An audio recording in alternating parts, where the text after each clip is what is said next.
Hello and welcome to Always Take Notes. In this episode, Kassia and I spoke to Antony Beevor, the celebrated military historian, best known as the author of Stalingrad, but also a host of other books on the Second World War. As you'll hear from the interview, which we did in his little West London home, which is very beautiful, you'll hear that we don't really interview him. It's more a question of him interviewing himself. But nevertheless, what he says is all gold. He talked about his methodology, what he's working on now, and also how he came to write Stalingrad. Yeah, definitely one of Antony holding court, but I found it fascinating. As did I. For the reasons mentioned, and really great to speak to someone very much at the top of their game.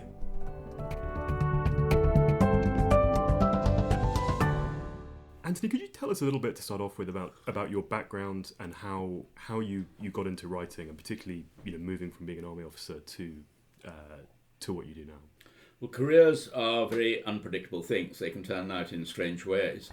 I have a very rare academic achievement, and that is that I failed my A-levels at Winchester. I failed English and history because I was in revolt. I hated the place. And I was basically, I'm afraid, wasting a very good education. I did make up for it later, but it was still a waste at the time. And my father, who has sort of double first in mods and greats from Oxford, you can imagine how furious he was, and I don't blame him. But anyway, the point was all I was interested in was going into the army. And it was only after 5 years, I went to Sandhurst and was a regular, but it was only after 5 years when I had volunteered for the parachute squadron of the Royal Armoured Corps, but instead I was sent to the Junior Tradesmen's Regiment at Rhyl in North Wales, and it was so ghastly and so boring. And then, with the innocence and arrogance of youth, I thought, because my mother's side of the family had all been writers, I thought, why not try writing? So I started writing a novel, which, thank God, was never published. Artemis, my wife, has never been allowed to read it, and I'm not sure even I would go back to it or anything like that, but it wasn't published, thank God. It did actually win something called the Young Writers' Prize, but still never got published. I mean, I think it was a ridiculous prize anyway. But the point was that I had realised at that stage that the only way to learn to write was to be published, because in those days there weren't any young writers courses, UEA and so forth, or none of those existed at that stage. So with a certain, shall we say, cynical calculation, I wrote what I thought I could do, which was sort of political thrillers. And fortunately, I was published by Jonathan Cape. Well, first of all, I was published by John Murray, because they'd been the family publishers. In fact, I was the sixth generation of the family published by John Murray, which was rather sort of fun and in a way and all the rest of it. But then I was published by Jonathan Cape, and there was a young woman editor there to whom I owe virtually almost everything, because she put me through the ringer. I mean, I would come out feeling totally exhausted and almost humiliated, because I realised that I didn't have a clue and what I thought was my writing and so forth. But my God, she taught me a lot. I didn't survive financially, obviously, on those sort of novels. I worked for a bit in advertising and marketing in Paris and things like that while I was sort of writing. And then publishers started to say, well, look, you've got military experience, why don't you start writing military history? And that was how it all started. So the first book was The Spanish Civil War, which was a sort of prototype version, which then many years later my Spanish publisher persuaded me to redo with all the new material which had become available with the Russian archives opening, but also archives in Spain. And then, it from one thing led to another. None of them really sort of took off. They didn't do badly. I mean, they got onto the bestseller list like Crete and so forth, but it wasn't very much. But then, of course, came Stalingrad finally, but that was a curious story in itself. But anyway, that was, as I say, careers are very strange. Well, we're going to talk a little bit more about Stalingrad later, but I'm really curious to hear that your move from novels to non-fiction was sort of prompted by an appetite from the publishers. Were you happy to make this change? Oh yes, I'd always been fascinated by military history. I'd studied under John Keegan at Sandhurst, and in fact I had a brilliant history teacher at school, at prep school, and he'd really sort of, if you like, inspired a love for the subject. So I wasn't against it at all. but I mean, it was something which hadn't sort of occurred to me at that particular point. So yes, I thought, well, anyway, let's give it a try. And I was always fascinated by the Spanish Civil War, and that was one of the reasons why.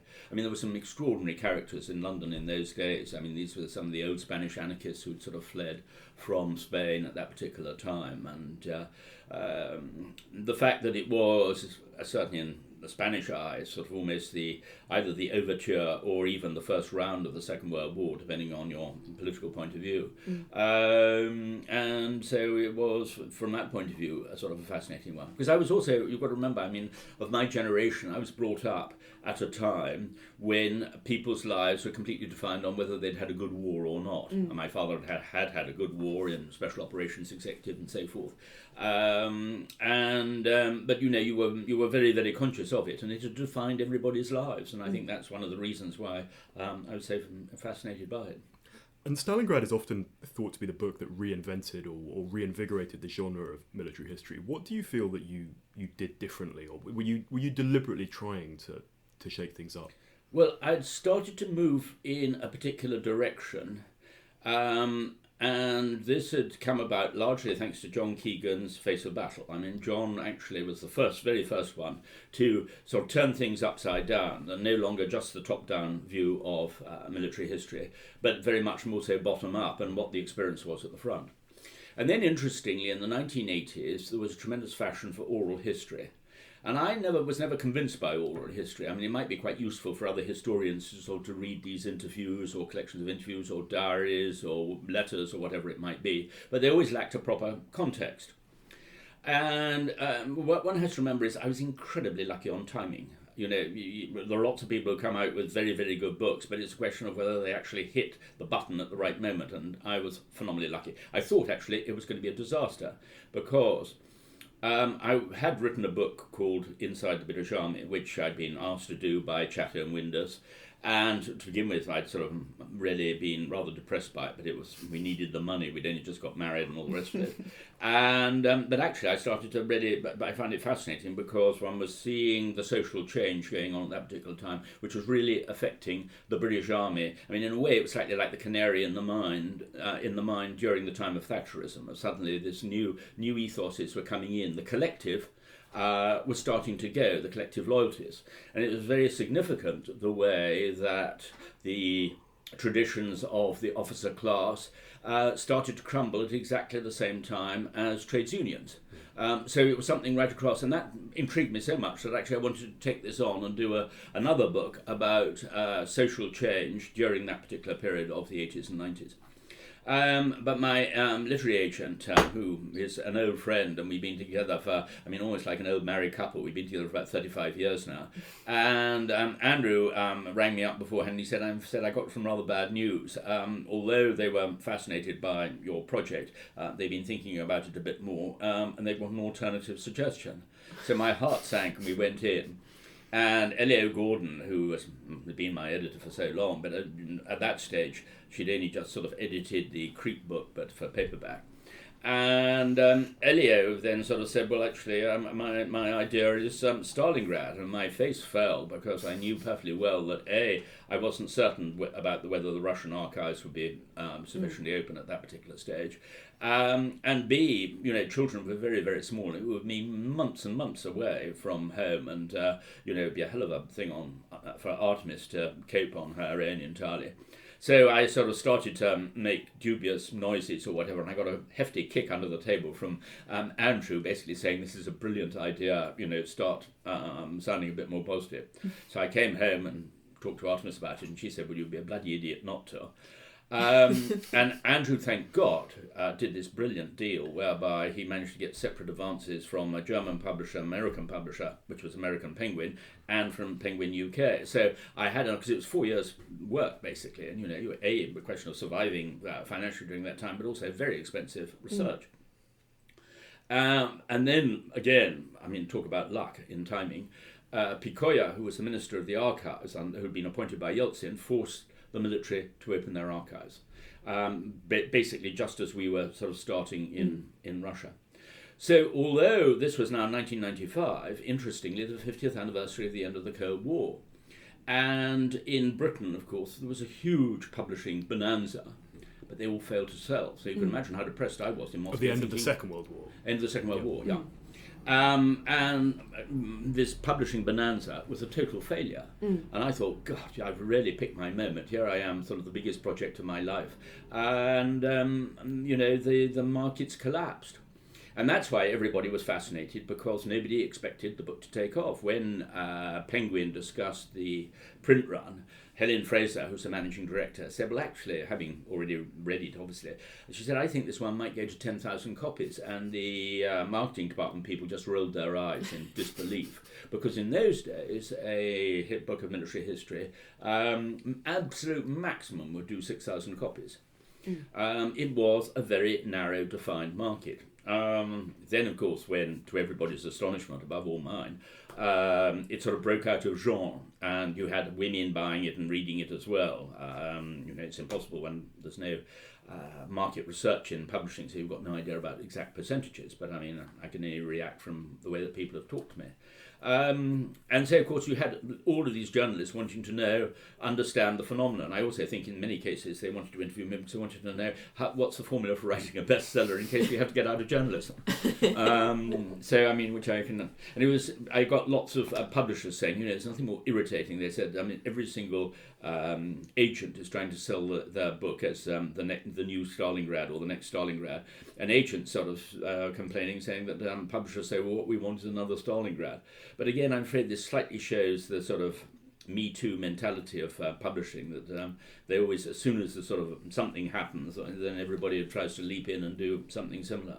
But it was partly this thing of trying to integrate history from above with history from below, which I had been working towards slightly with the Crete book, but I realized that in the case of Stalingrad, that if you didn't actually show the consequences of the decisions of, say, Stalin and Hitler on all of the ordinary soldiers and civilians caught up in these horrors, you'd never really get it across, especially to a younger generation for whom the idea of totalitarian warfare was impossible to believe. We're living in a health and safety environment, a totally sort of non-military world, post-military world.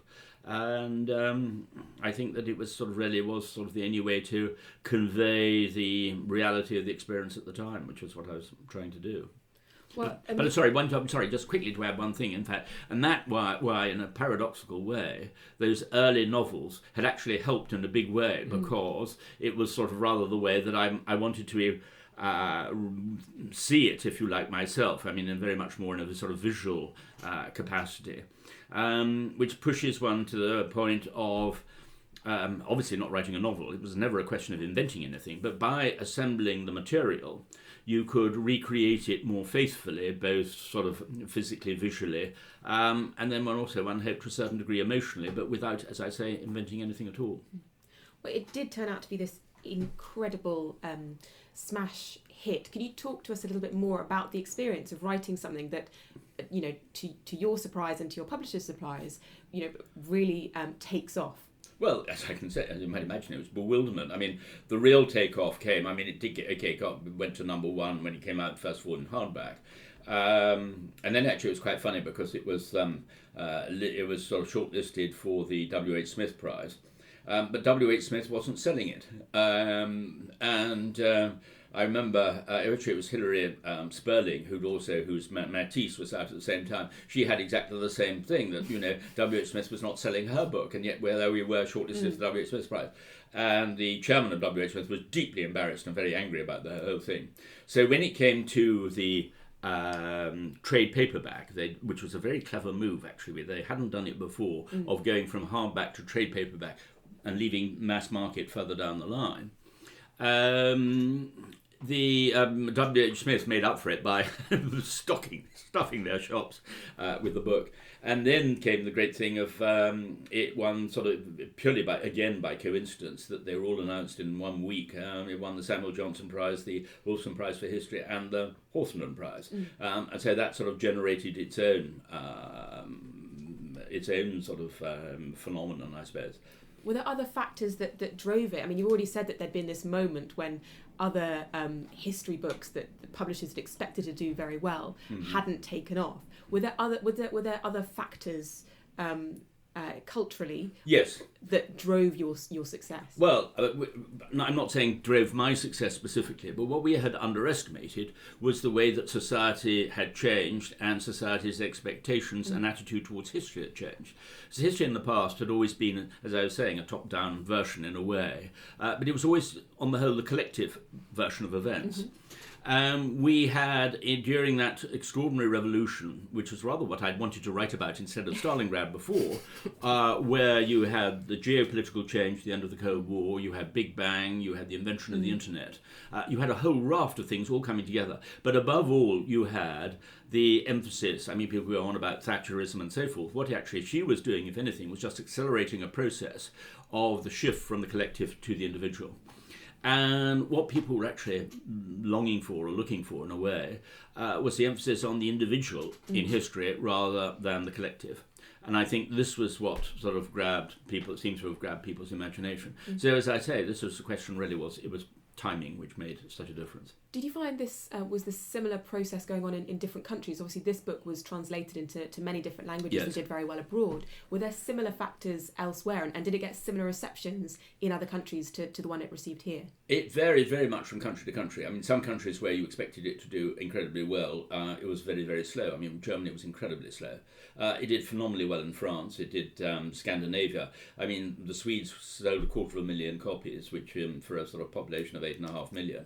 But there, funny enough, I'd been helped because in Sweden there'd been no interest in history until Peter Englund published Poltava, which, I mean, had a phenomenal effect in Sweden, and suddenly history was the thing. So again, lucky timing. I mean, Peter, who's since become a friend, had, as I said, sort of, opened the market at that particular moment.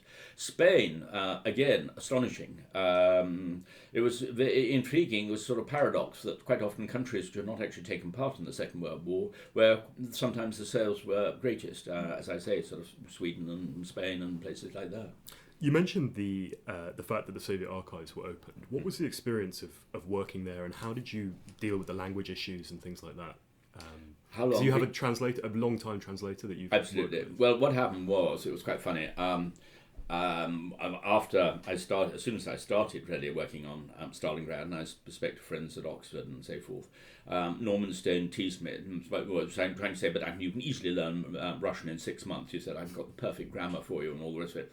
I was rather dismayed by that. I did actually speak to one or two friends at Oxford, one of whom, of course, was of Russian extraction, and she said, well, Anthony, I wouldn't worry too much. Those of us who know Norman's Russian, I don't think that it's that perfect. So that made me feel a lot better. But I realised that there was just no way that I'd already worked in the Russian archives before, you see, on the Paris After Liberation book. When they opened for the very first time, I was there in the beginning of 1992. When it was, as that wonderful French historian Stéphane Courtois said to me, c'est le vrai Wild West ici. And it was. I mean, you had American researchers slapping down a $100 bill thinking they could walk off with a file. I mean, where are they physically? In Moscow? Yes. These well, the most important ones for Stalingrad actually were at Podolsk, which is south of Moscow, about 2 hours south of Moscow, in the Ministry of Defense archives there. But the whole point was that I realised that unless by that time in Moscow in 1992, that there is just so much material in those archives, unless you can speed read, even university Russian wouldn't be good enough. Also because you need to decipher the squiggles in Cyrillic in the margin and so forth like that. And so I was trying to find the right person, and then these friends at Oxford sort of said, listen, we can easily find you a young Russian historian, because in those days, this was after the collapse of the Soviet Union, they were desperate for work.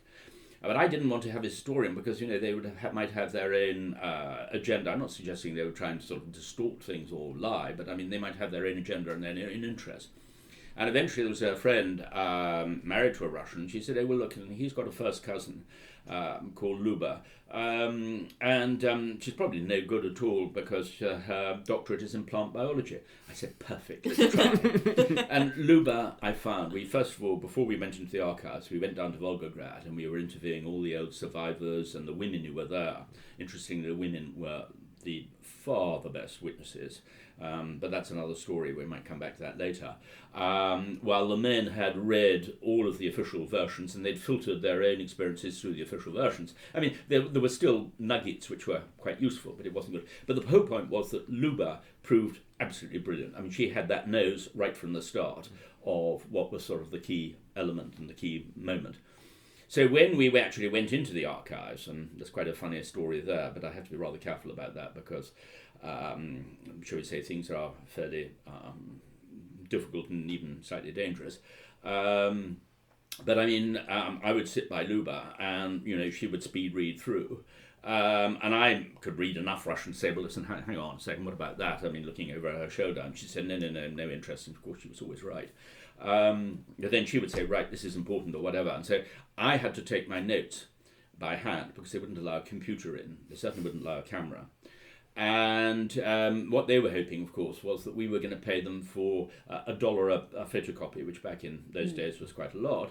And because they heard that was the only way that they could make any money. I mean, they were obviously desperate for money in those days. But the danger was, do you offer money and then get accused of bribery or, or corruption or spying or whatever? I mean, it was so paranoid. They had not. I mean, here was the Russian army, who, as far as we were concerned, we were potential enemies, if not outright enemies from the sort of Cold War days. And they'd been ordered by the government, to open up their archives, and they didn't know how to handle it. And I mean, this is one of the fascinating things about Russia, is there is this extraordinary combination of paranoia, but also naivety. So the very first day, actually, we first of all had to negotiate at the Ministry of Defence with the colonel who was in charge of the overseeing the archives, which were also were overseen by GRU. There was one particular officer who we came across later. And his first question was, he said, what are you looking for? He said, and I said, well, I'm after looking at Stalingrad. And he said, yes, we have a simple rule in our archive. He said, you tell us the subject, we choose the files. And there was no point trying to sort of say, well, hang on a second, that's not quite how it works in other archives or anything. So I said, well, listen, that I'm interested in writing about Stalingrad. And to give you an example of the sort of material, in the German archives in Freiburg, the most interesting reports are those by outsiders, by doctors and by priests attached to German armed divisions. Roar of laughter from the Russian officer, no priests in the Red Army. And I said, yes, now I know that, but perhaps the political department reports, the commissars, and that's actually where the gold was. So when we finally were allowed in 5 months later into Podolsk, the first morning, Luba and I had to sit on the other side of Colonel Shuvashin's desk. He was the deputy director at that stage, became the director later. While he bellowed into the telephone, he had rather a good sense of humour, I have to say, because at one point he slammed down the telephone and he said, pointed to it, he said, Soviet 1960s model, it'd be easier to shout to Moscow. Anyway, but we had to be really careful, and we were. And then suddenly, towards the end of the morning, the door opened and this character appeared. And then this was somebody called Colonel Grigor Yurovich Starkov. And he had GRU written all over him. He spoke perfect English. And his first question was I looking for negative material? So I had to give him a deliberately boring treatise on the duty of objectivity of a historian, which cut no ice whatsoever with Colonel Starkov, as you might imagine. And then he simply said, well, you can leave your bags and papers here. He said, the canteen is out there, down the road or whatever. So not much subtlety there. Then when we came back, we found that we were allowed, without any supervision, sitting in a lecture hall down the corridor. There we were without any supervision on all the files, because every single one of the files had pieces of paper sticking out of them, and we were given a list of the files, of the actual documents that we were allowed to read. Everything else was forbidden. So as you might imagine, it was a question of sort of rather cheating in an exam. I mean, Luba had one finger in one of the permitted passages as we worked as fast as we could through the others. And I learned one of those lessons at the time. I worked it out without too much difficulty, but the one thing you need was the wire-spined notebook so that you could rip out the pages without it showing.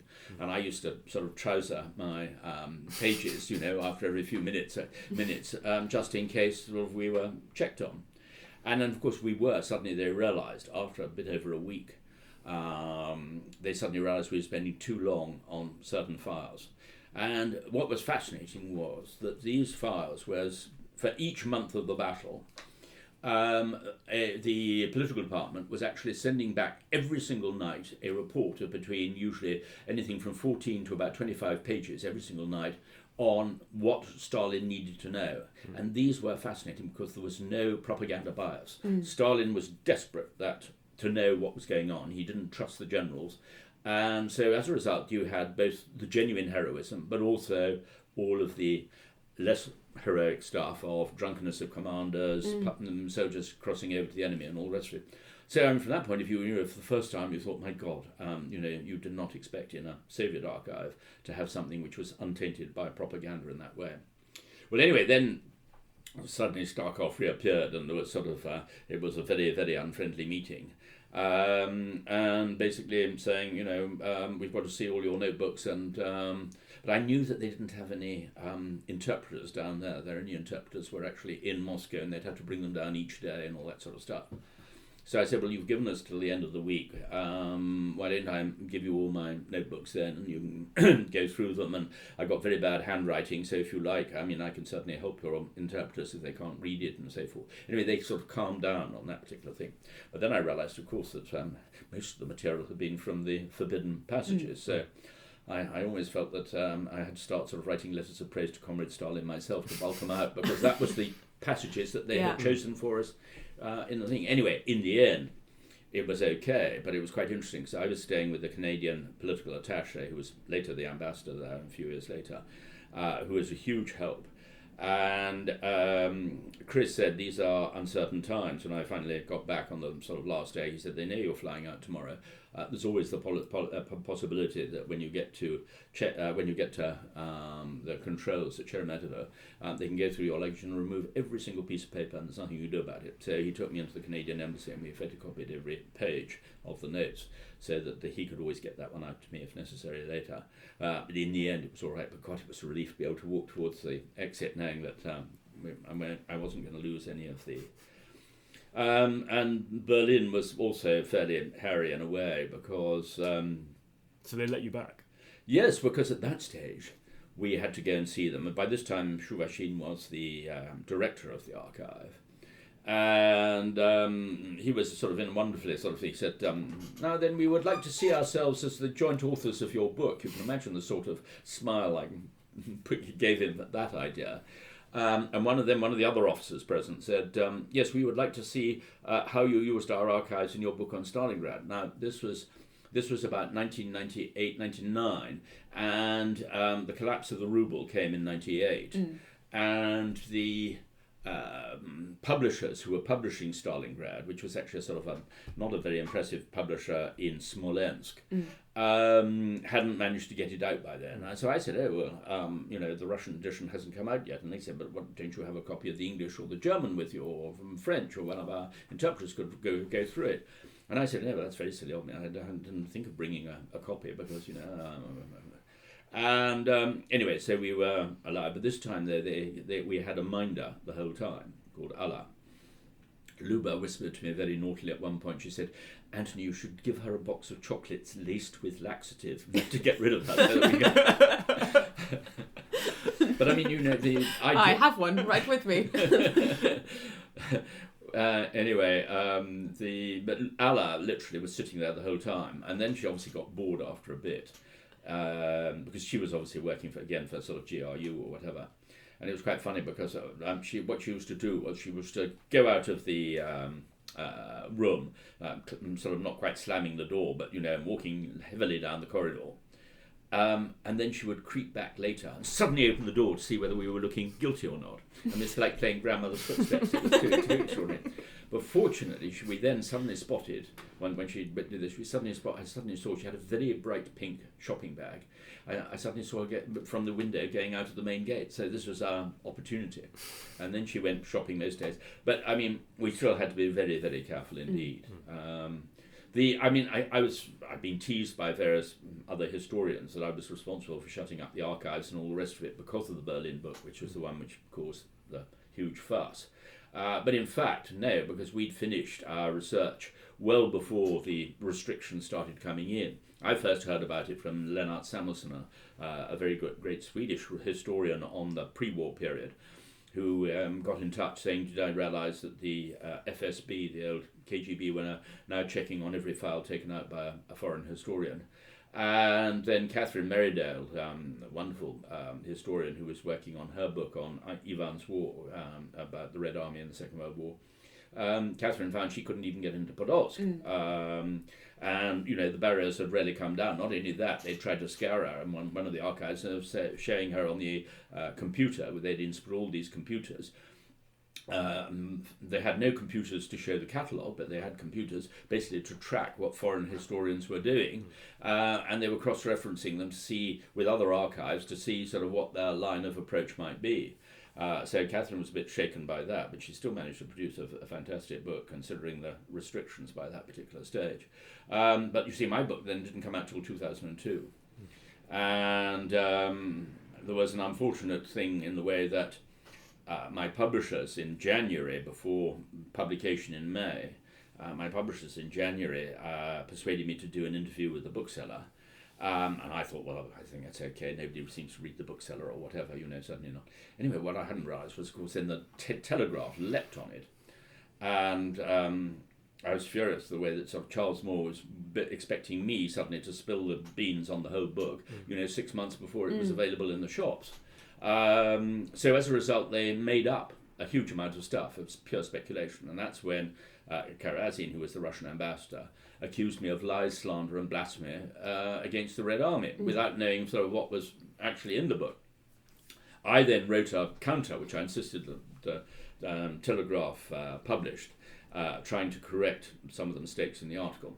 And then I suddenly I was here in this room, suddenly the telephone rang, and I picked up the telephone, and there was this voice, this deep Russian voice saying, "Antony, this is Grigory. We must have lunch together, a vodka lunch." And you can imagine my feeling of sort of complete terror. I had a pint of full cream milk before going, as you might imagine.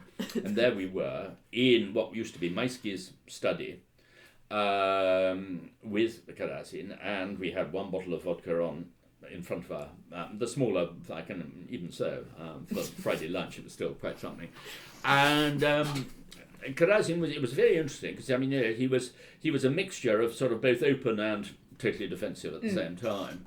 And he was saying, you've got to understand. This is the Russian ambassador. It's a Russian ambassador, now deputy to Lavrov. And he said, you've got to understand. He said, the victory is sacred. And I suddenly realised what he was saying, because this meant that this is the problem, of course, was the mass rapes. And the victory was sacred, even to those, say, who'd been in the Gulag, who were completely anti-Stalinist.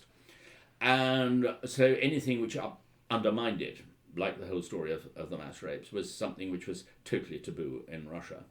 And we had got all the material actually basically from Russian archives. Yeah.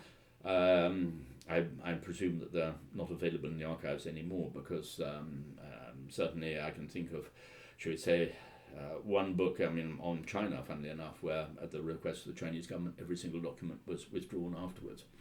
But anyway, as I say, there it was it came from their own archives and all the rest of it. And a number of, it was terribly funny, the German ambassador, Hans Friedrich von Plötz, said, I must give a launch party for your book with my friend Grigory Karazin, the Russian ambassador, to show how we've got over the whole thing. And saying, well, I said, Ambassador, I think you should read the manuscript first before you sort of go any further. So I gave him a copy of the manuscript, and I felt at the same time I should, out of politeness, send one to Karazin. And about sort of a week later, I was woken up at about, it was a Sunday morning, 8 o'clock. Hello, this is Hans Friedrich von Plötz. He said, and because I immediately sort of picked out her and saying, yes, who is it, or whatever. And he said, yes, he said, I now understand what you are trying to say. He said, not only do I cannot give a joint party with him, I couldn't even give a joint party on my own. He said, my next posting is Moscow. And I saw Karazin later. There was a conference at the Foreign Office on wartime documents between Russia and the UK, between the Soviet Union and the UK during the Second World War. And it was a very interesting conference with very good speakers. And Karazin was there. and I could see he was avoiding me, having read the manuscript. So I felt I couldn't let. Anyway, he's far taller than I am. I mean, he basically he was looking over the top of my head. He wasn't sort of looking my eye. And I said, I'm sorry that you've had so much to read or whatever. And he said, your book is very interesting, but you must understand I cannot possibly agree with it. And not surprisingly then, come the 9th of May, I was condemned as the chief calumniator or slanderer of the Red Army. And that's gone on for quite a long time. And it's even got to the stage, no, actually, I better not say this anyway, but I am technically liable to 5 years imprisonment if I go back to Russia as a result of the law brought in by Sergei Shoigu, the Minister of Defense, and this came in a few years ago, that anybody who slanders the Red Army, which he originally described when he was Minister for Emergency Events, anybody who slanders the Red Army, which he compared to the equivalent of Holocaust denial, which I thought was an interesting concept, but rather strange, is liable for up to 5 years imprisonment. Now, I don't think that would ever happen, but at the same time, it's not a risk one can take. But it's pretty tough for my Russian publishers, who are marvellous, as Artemis. They tried to publish, or to do a proper translation of the Berlin book, and then they were sort of advised that actually no, it's far too dangerous. And I mean, they're the ones who were there, and I must say I thought it was too brave even when I heard them considering doing it.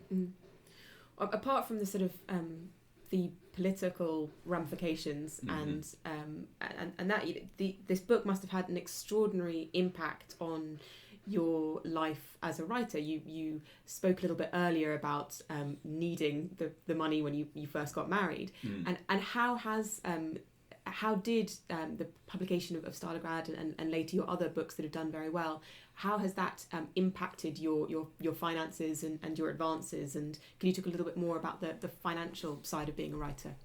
Well, I was always rather.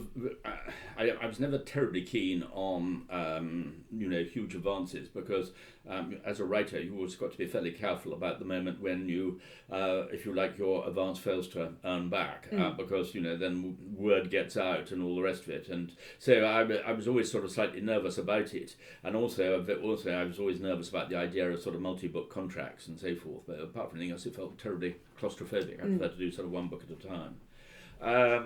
But no, of course, I mean, it made a huge difference. So we bought the house in the country, and various friends joked that it should be called Schloss Stalingrad. But I mean, in fact, actually, it was the three prizes together. So we had we built this barn, which is where I do all my writing, which I got, all the books all the way around or around it, and so forth. Which sort of basically was sort of the Samuel Johnson barn, yes, obviously it made a huge difference.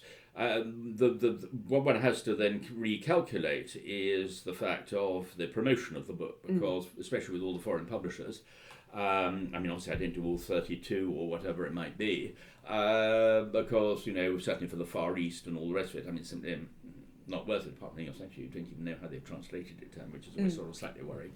A Chinese journalist who was interviewing me at the Edinburgh Book Festival suddenly said, "You do realise that your publishers removed every single passage where Mao Zedong had been mentioned, because they were so terrified of the censorship and so forth." So you've got no sort of real control. But anyway, basically I'd usually do about sort of 14 countries, 12 to 14 countries each time. And so that takes up more or less a whole year. Yeah. And then there are obviously going to be odd ones later, because for example, I mean, the Poles always come out in January of the following year. The Germans seem to be the slowest of the lot for some reason. But anyway, the trouble is it is fairly disruptive in a way, so it does slightly limit your sort of timings and so forth. But both Stalingrad and Berlin were 4 years each. And as you might imagine, it's a hell of an investment of your time and life and all the rest of it. So although publishers sort of rather nervously want to tie you down and for multi-book contracts or whatever it might be. One I try to avoid it as far as possible. Question on method. So I read an interview sure. with William Dalrymple, who said that you told him a timeline technique that he has subsequently used for all of his books for sort of marshalling material and things like that. Well, funny enough, I did it again the other day. I mean, I occasionally am asked to do a sort of masterclass on the researching and writing and marshalling of the material, which I've done on a few occasions. First of all, I did it for the BBC, curiously. They asked, and I thought, you sure this is going to be of much interest? And I do think it's of use, and it certainly seemed to be of use for them. This was actually for their documentary filmmakers and news and so forth. Obviously, they weren't going to use exactly the same methods, but there are certain principles which I think are always terribly important, which one can talk about. But with Willie, who's a very old friend, we always sort of discuss the whole question of the way, because the marshalling of the material is actually one of the most important things. And when one thinks about the old days with the card index system, I mean, you two are far too young to have known what it was like in those days, but I promise you it was an absolute nightmare. Any of these books would have taken a year, 2 years longer, without the joy of the personal computer, where you can actually copy the material across and not have to retype every bloody time, and snowpake and cutting and pasting and all that sort of stuff. All of that is gone. And also, you're not at risk of losing material. So really the basic idea, which was what I discussed with Willie, and then sort of part of the lecture later on which I did, funny enough, the other day in Denmark at the University of Aarhus. They wanted it done there. Is that you really need to start off with your skeleton chapters. You do all your background reading first, and then you have your skeleton chapters. And then when you get into the archives, so you'll obviously have a separate, sometimes just one file, sometimes it might have to be a whole folder. And then when you've got the material in there, and then you get to the early marshalling period, you start copying all the material across to the likely chapters. It gives you an idea of where you're missing material or where you've got far too much. I remember on the Berlin book, I had about 150 pages just for one chapter, just in notes from Russian archives. So you've got to start doing a triage fairly early on. But then again, with the joy of the computer, you can have your reserve chapters. And when you do your initial triage, you can put your stuff down to the reserve chapters, and then later on check to see whether there's something important you missed, which you can bring back in again. But the real thing is that when you actually get to the writing of each chapter, some of them, if they're too long, you might need to split them. Some of them times you might even need to amalgamate them. But basically, on the whole, you find that the skeleton system will usually work most of the way through. But it means that you can actually feel reasonably in control of the material, rather than that sort of terrible flailing around where you've got so much information that you're drowning slightly. And do you obviously your wife is a writer too? Do you have a kind of professional collaboration as well? Yes. Well, we did the Paris Self-Liberation book together. I mean, in a way, it was her book originally. And I mean, life, shall we say, life was a bit of a struggle early on. It had to be books before babies. And then when it came to baby time or whatever, she had started on the Paris book because she'd done a wonderful book on Cairo and the war. And this was a sort of similar one, but also because of her grandfather's diaries, and then a whole lot of other people helping with material from that particular period of 44 to 49. We suddenly realised that, of course, it was the 50th anniversary looming in the distance, and one couldn't really miss that. So I dropped everything, having sort of finished another thing. So I did, and with first the children, very, very young. That's why I did the Russian archives in Moscow in '92. Because all of the French Communist Party material was all there in Moscow. But then we did do that together, but I'm afraid the whole thing in the end had to be slightly divided on what might, I'm afraid, sort of rather sexist lines, because she wasn't able to get out and to do much of the research. So she was doing much more of the chapters on social life and fashion and all of that sort of side, because what we were trying to do was to bring together all of the different elements. Of course, this was in those days was regarded as absolute anathema in France. The multicultural, multidisciplinary approach, and in fact, Simon Chalmers' Citizens was never translated into French because of that sort of disapproval of a multidisciplinary approach. But anyway, no, that was why we did work together. But far more importantly, is we both edit each other's work straight away as soon as it's ready.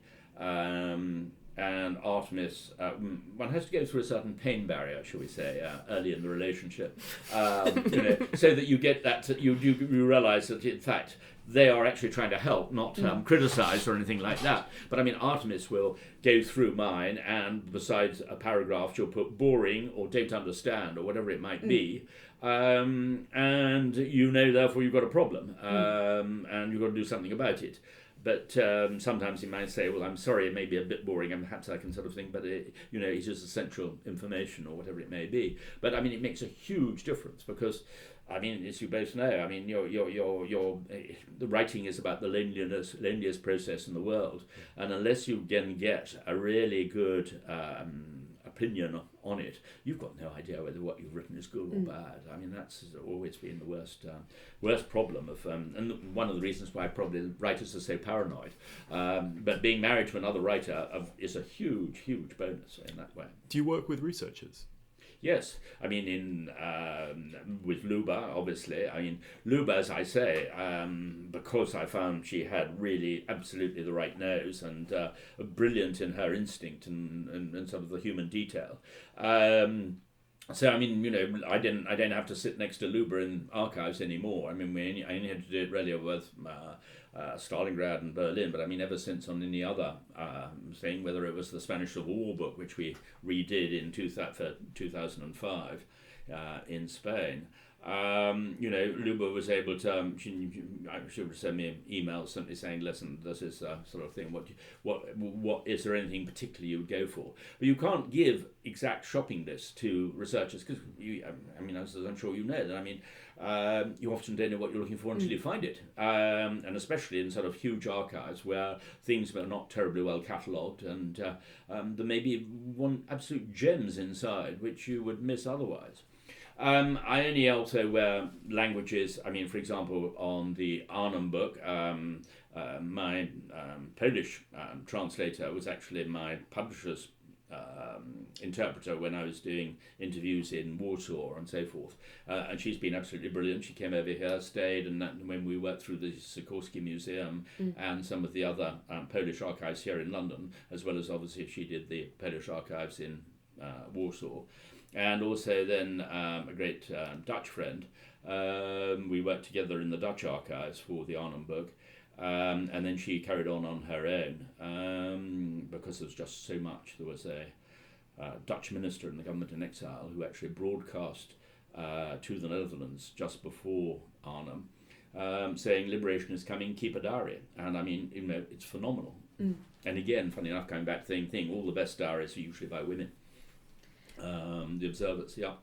Do you find there's been any negative consequences to big successes? Have you found there's sort of been a pressure on you to write similar books? You were talking at the beginning about the sort of the Me Too phenomenon. Yes, I mean, of course there is, from the point of view of publishers. And to a certain degree, they're right. I mean, it's interesting the way that as soon as people... there are some friends, Vikram Seth, for example. I mean, Vikram has always tended to go for completely different genres, even. It's not just a question of different subjects, but I mean, in his case, poetry, fiction, non-fiction, and so forth. And there's no doubt about it. I mean, that does tend to confuse the trade as well as the public. And inevitably, you do get sort of forced a little bit into a rut. Certainly, subjects in the Second World War are probably running out. I can still think of sort of one or two, which I still want to do, particularly one, at some stage in the future. No, in fact, two. It's a question of, of just to a certain degree, keeping going, but only ones which really are going to interest you. I mean, you get bombarded with suggestions by different publishers. Will you do this? Will you do that? Or how about this and all that? And the vast majority of questions are, the answer is no. It's not just a question of the publisher, though. What I also have to think about are all the foreign publishers, too. So it's got to be a reasonable international... something that's going to be purely English is probably going to be of less interest to them, fair enough. So it's not entirely a free choice. You're completely right about that. But obviously, at the same time, I'm not going to do something which I would find boring or just doesn't interest me at all. I mean, there have been various suggestions of subjects which I wouldn't touch with a barge pole. How have you found the long process of managing your relationship with agents and publishers over the course of your career? Because you've been published by several different imprints. Well, it was, first of all, John Murray, and I went back to John Murray, or rather John Murray sort of called me back to do the Crete book. Lovely being again with sort of, with John Murray, because partly because of sort of, all the family connections, and then of course Artemis's stepbrother was the head of John Murray as well, and so forth. So it was quite, it was almost like sort of a family, sort of part of the family, in a sense, but also Jonathan Cape all that time ago. Basically it's been Penguin, particularly for all of the battle books. I've done a couple of others for Weidenfeld, both. But those because curiously, Penguin weren't interested in the Spanish Civil War, which was a very sort of strange thing. So that went to Weidenfeld.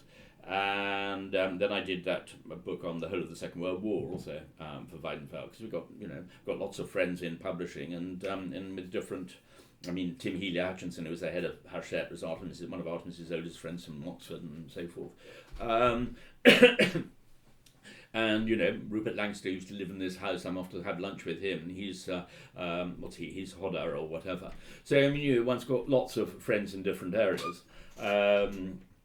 So I know that's never really been. I don't think really been a problem. I mean, sometimes publishers might get sort of paranoid about sort of are they going to lose you or whatever. But I think that publishers have to realise they can't own authors any more than authors can expect automatically to be published by them. There's got to be a mutual decision on every single book. As far as agents are concerned, I've been absolutely blessed. Funny enough.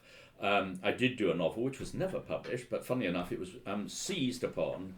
I'd been staying in the States, and it was I was snapped up by the William Morris Agency, and this was in the very early days when sort of one was desperate for success, and so I got terribly excited. It was almost a thing about sort of welcome aboard the good ship Success and all the rest of it, and then they couldn't sell it to a single publisher, but I had to sign a 3-year contract. And they weren't interested in my next book, which was the Spanish Civil War. And so there I was, absolutely trapped. Well, Andrew was already Nürnberg was already a friend, and I mean this is going back to 1982. And so I begged him to take me on, and I mean he wasn't earning any money from me at all in those days or whatever. So it was incredibly kind of him. But actually, it's been the greatest fun. I mean, because we both have exactly the same attitudes towards publishing.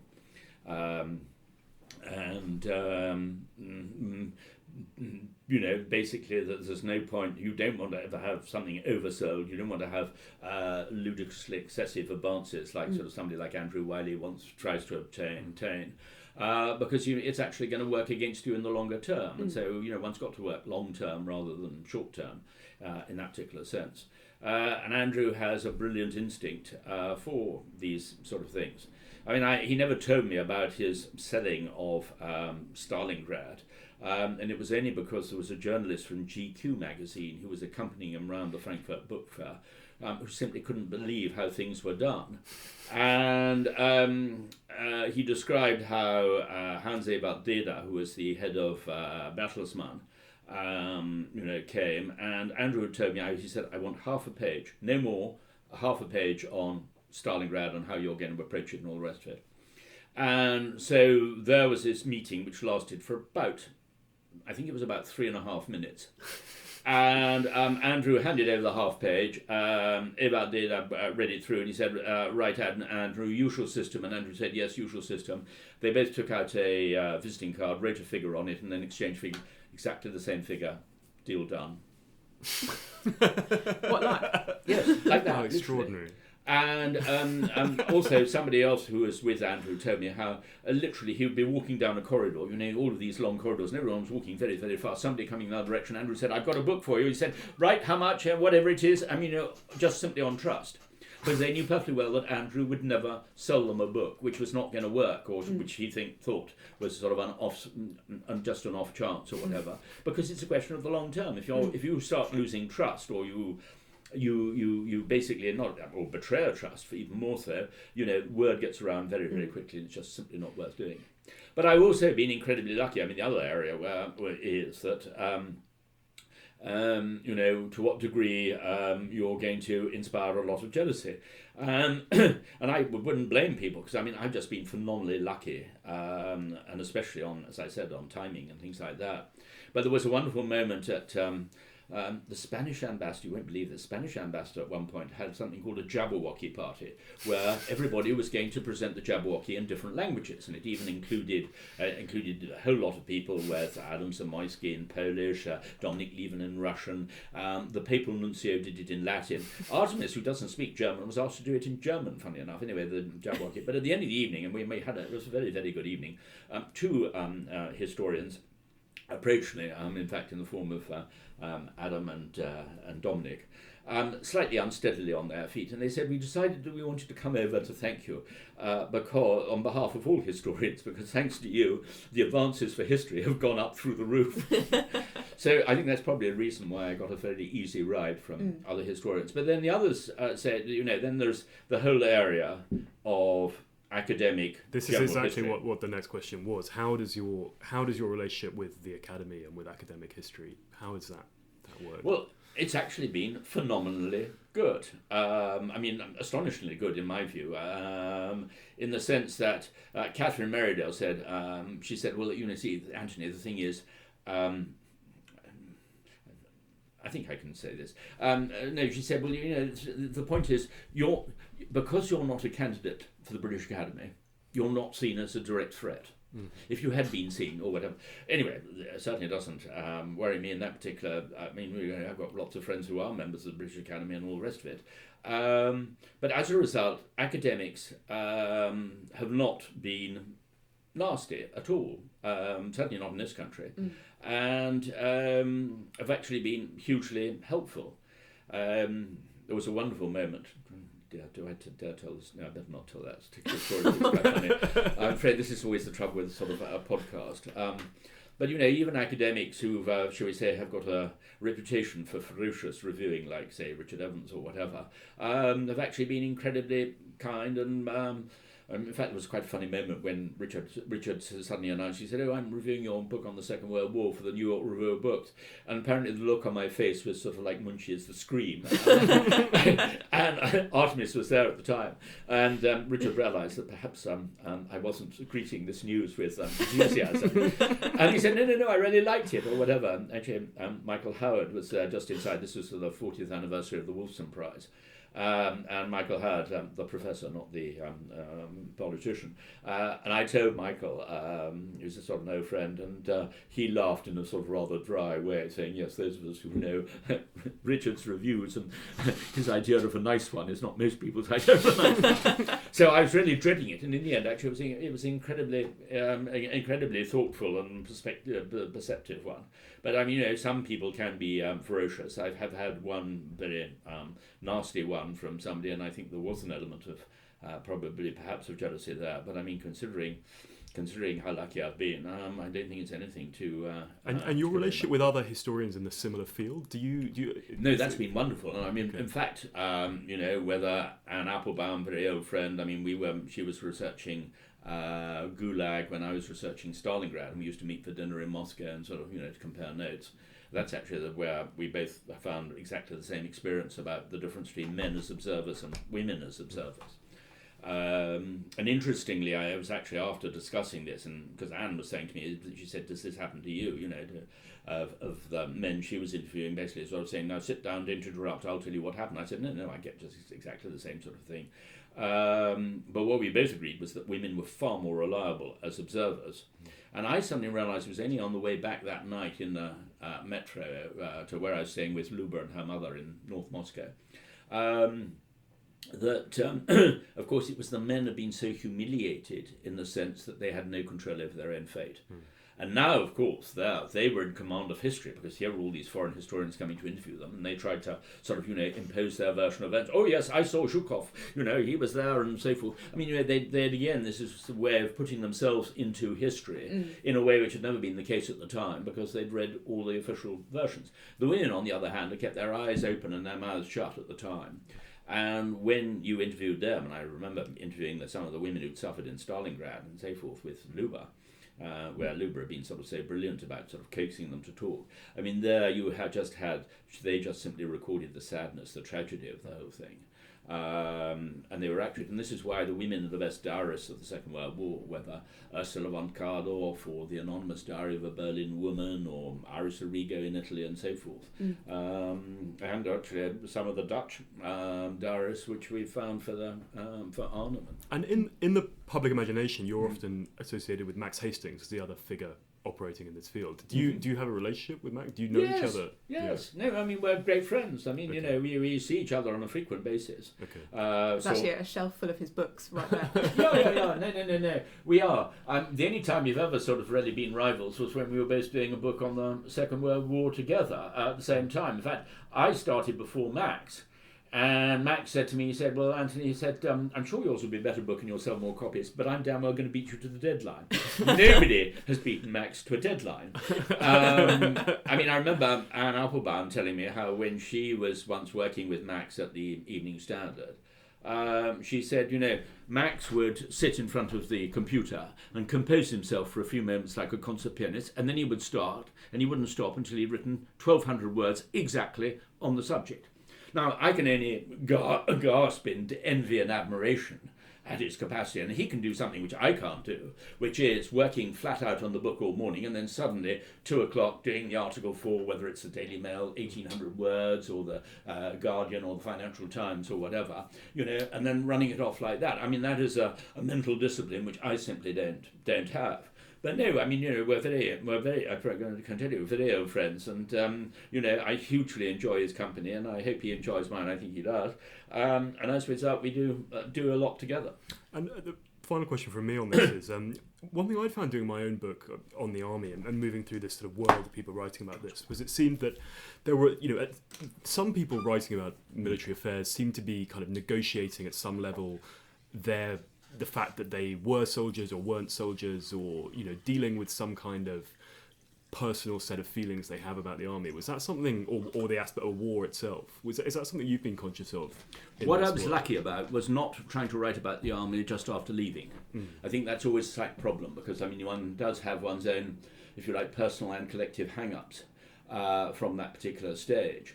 The reason when I did Inside the British Army was that, again, I was trying to do a totally different book. Funny enough, I was trying to do a book on basically all the civil wars in Europe between 1917 and 1921.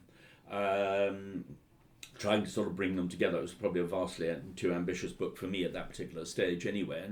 And so Chatto basically said, "No, but we got another idea."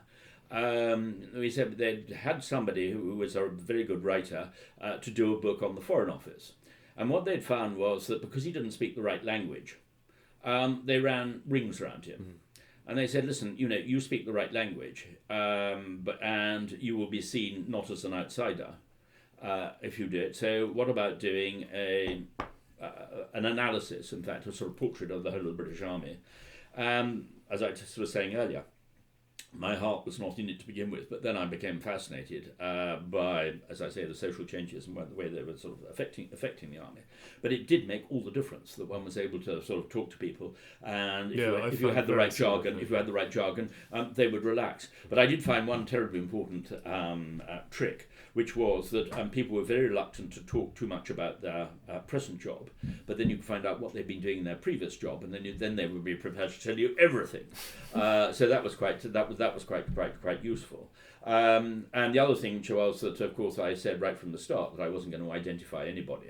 You know, I would refer to somebody by their rank or their position or whatever it might be, which meant that they were much easier and more open.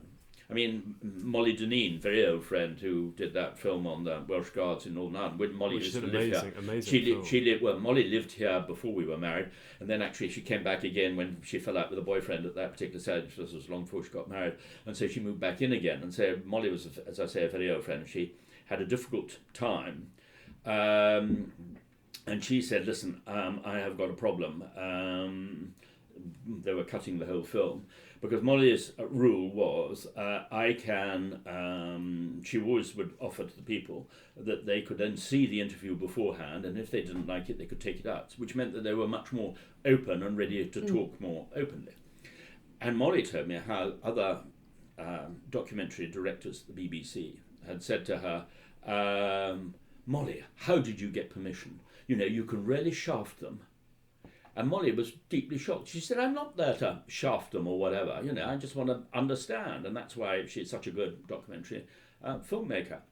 And funny enough, she made this film about the Welsh Guards in Yes. Northern Ireland. Well, I saw Charles Guthrie soon afterwards. He was an old friend because my father and his father were in SOE together in the Second World War. And Charles was absolutely horrified to hear that a documentary filmmaker had been given permission and all the rest of it. And I said, I promise you, Charles, you can trust her. I know her well enough. But Molly did have a problem because during the film, she showed it to everybody, which is her standard thing of what they'd said. But there was one platoon sergeant who was basically describing his officer in such a way that, you know, that guy would never have been able to hold up his head again ever. And Molly said, I need to get your reaction, I mean, on sort of how bad you think this is. And I said, it's very bad. I mean, that guy's, he would almost have to resign on the basis of this film coming out if you were going to do that. And Molly, to her eternal credit, said, right, I'll take it out. You know. So, I mean, that is a form of, you can tell the difference again with historians. Lawrence Rees, another example, somebody who's just fascinated by the truth rather than trying to act, grind their acts in a particular way or anything like that. And I mean, those are the sort of historians or people sort of recording or writing history or filming history in a particular way who I really respect. I think we've just got one final question, which is, what are you working on now, and would you write about a more contemporary conflict? Okay, working on now. Well, I'm in Arnhem, and I'm no decisions yet on the next book. I'm going to need a little bit of a break, and about more contemporary conflicts. No, is the answer to that. Many people have said, when are you going to do the Iraq War? I wouldn't touch it with a barge pole, and I'll tell you why. Interestingly, when I was chairing the Society of Authors, I think it was while I was still there, they were approached by the government about the 30-year rule because the government was sort of re-examining the whole thing. And what basically were your feelings? And my feeling was that actually the 30-year rule works pretty well as it does, because it does mean that the documents are boxed up and they're sent back, and at least they're preserved. Okay, they may be weeded later or whatever. The danger now is that because journalists particularly are desiring or wanting to write history on the hoof, as it's basically still happening, ministers and generals are weeding literally right from the start, and so anything controversial is removed straight away. We've seen this with emails, government emails, let alone Hillary Clinton's, and I don't think that historians in the future are going to be able to write very effectively about it. Now, there's a huge quantity of material which may be ready, but I think we'll be missing out on a lot of stuff because of this sort of self-censorship, which will start right before they even get into boxes or get. And they're having real difficulty. I went to a conference at Kew on operational records for Iraq, and said that, for example, the Regimental War Diary, which is a standard form from 1860 to 2005 or something like that, then it's digitized, and suddenly it's piles of CDs and things coming in that it's a mess, basically. I know, exactly. You're quite right. It's also the digitalization, because it's so much easier just to wipe the emails. If in doubt, wipe. And so I think it's going to be almost impossible for historians in the future. They'll have plenty of things to write about if they want, but I mean, I think to do a general history of, say, the Iraq War or whatever other conflicts may appear will be very, very hard indeed. I mean, what I found fascinating doing that period is that you're coming at it from a journalistic background, so the gap is 10 years or so there is an openness to talk, and it can be fascinating in that everyone's still alive, so you can still you hear this person was there, and you can go and almost the problem is the material is unlimited in some ways. Where does one? Well, I mean, we saw in the Vietnam War the way that the CIA just drowned in information overload. And one could also drown in information overload on the Iraq War. But the trouble is, you don't have a core narrative, as you've had in the past, where at least there is a sort of, if you like, you've got a timeline again. Chilcot to an extent does that. Chilcot to an extent does that. I have to admit, I have not read The Head of Chilcot, or even part of it, really. But yes, I think that Chilcot did. But I mean, does that mean we're going to have a Chilcot after every single conflict? We probably are. I don't know. I mean, considering how controversial war has become. Which brings on to the other problem, but because military history is such a controversial area, it has attracted many from outside to basically start writing about war when they don't fully understand either military life, but also military ethos and many other things of why the army does things in particular ways or anything like that. And I think that there's always been the danger when outsiders have tried to impose a sort of ideological grid on a subject that they don't fully comprehend. Now, I'm not saying that every single military historian has to have served in the army or anything like that. Far from it. I can think of some very good ones. I mean, like Catherine Meridell on Ivan's War and so forth. But you've got to have a certain understanding and empathy rather than being trying to impose a particular sort of worldview or political view, in fact, on the subject. A sort of sensitivity to the language. And a sensitivity to the language, and understanding also the mentality of why people do things in a particular way. I mean, Joanna Burke wrote that book, An Intimate History of Killing, believing that basically it's sort of, men kill in war because somehow it gives them sexual excitement. Now, that may be true of a small, tiny minority, but it's certainly not true of the majority when you know that, certainly in the Second World War, that most soldiers were reluctant even to shoot their rifles. And, all of the research which was done, whether it was Wigram in Italy, which Monty suppressed, or, Marshall later on, which was slightly more dubious, but I mean, they all came to the same thing, was that a small group would actually want to do the fighting, a small group would try and run away, and the main group in between might follow one lot or follow the other lot. We found exactly the same thing in the Russian archives. The Soviet officers saying there should be a weapons inspection after every engagement, and anybody with a clean barrel should be executed straight away as a deserter. They all. I mean, that's human nature. So the idea that somehow that sort of soldiers fight because it gives them a sexual excitement or whatever, I'm afraid really is imposing sort of theories from outside on a subject which was completely not understood. Well, I think we'd both like to thank you so much for your time in speaking to us and being so candid about your time as a writer and your books. And I hope not too candid. Not too candid. There are still lots of stories that we were hinted at but not told. Hello, it's us again with a swift update from our lives. Kassia, what have you been up to? Well, last night I was at a strange midweek wedding, which was a little bit inconvenient. But who gets married on a Thursday? Well, my friends, apparently. But apart from that, I've been mostly finishing up the final chapters of my book, which is very exciting. And I will be doing a little bit of work over Christmas, but I think it will be done by the new year. Hooray! Hooray! I have also been working on my book. I had a very productive meeting with my editor last week and have been fact-checking and editing and all of that good stuff. Also working on a piece for the Paris Review. So, yep, all is go at Always Take Notes Towers. Yep, towers/cupboard. Yes, exactly.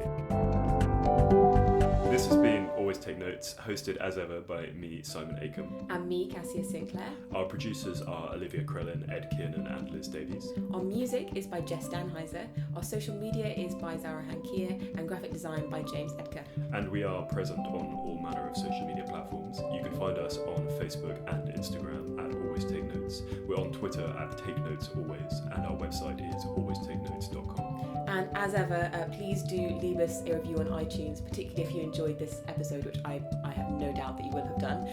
But it really helps. So thank you very much and have a wonderful new year, I think. I think we're there, aren't we? More or less, yeah. More or less. Happy New Bye. Year. Bye.